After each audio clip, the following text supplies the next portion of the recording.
Hi అండి, welcome to Rudra properties. మీరు చూస్తున్న ప్లాట్ వచ్చేసి వరంగల్ టు ఖమ్మం వెళ్ళే దారిలో ఉందండి. ఖమ్మం హైవేకి జస్ట్ 3 కిలోమీటర్స్ మీరు టర్న్ తిరుగుతున్నారు. ఇక్కడ నుంచి 3 కిలోమీటర్స్ కకిరాలపల్లి విలేజ్లో ఈ ప్లాట్స్ అండి. ఈ డాంబర్ రోడ్ ఫేసింగ్ తోటి కుడా లేఅవుట్ వెంచర్ ఉంటుందండి.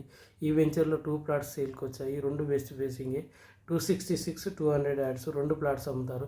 ఈ ప్లాట్ యొక్క రేట్స్ వచ్చేసి మనకు జస్ట్ 6,500 అండి. కుడా లేఅవుట్ వెంచర్లో 6,500 అనేది చాలా తక్కువ రేట్ అండి. మినిమం నాన్ లేఅవుట్లో 9,000, 10,000కి ఎక్కడ తక్కువ లేవు. ఎందుకంటే వీళ్ళకి డబ్బులు అవసరం ఉండి ఈ ప్లాట్స్ అమ్ముతున్నారు. దీనికి దగ్గరలో మనకి ఈ వెంచర్ హైలైట్స్ ఏంటంటే రింగ్ రోడ్ వెళ్తుంది. ఇక్కడ నుంచి మామూలు ఎయిర్పోర్ట్ కూడా చాలా దగ్గరలో ఉంటుందండి. మనకు ఇది ఏంటంటే ఈ ప్లాట్స్ ఇన్వెస్ట్మెంట్ పర్పస్లో చాలా బెటర్ అండి. ఈ రింగ్ రోడ్ వచ్చాక మినిమం 10 నుంచి 15,000కి అమ్ముకోవచ్చు అండి. ఎవరికైనా ఇంట్రెస్ట్ ఉంటే పైన ఉన్న నంబర్కు కాల్ చేసి మా పేజీని ఫాలో చేయగలరు. Thank you.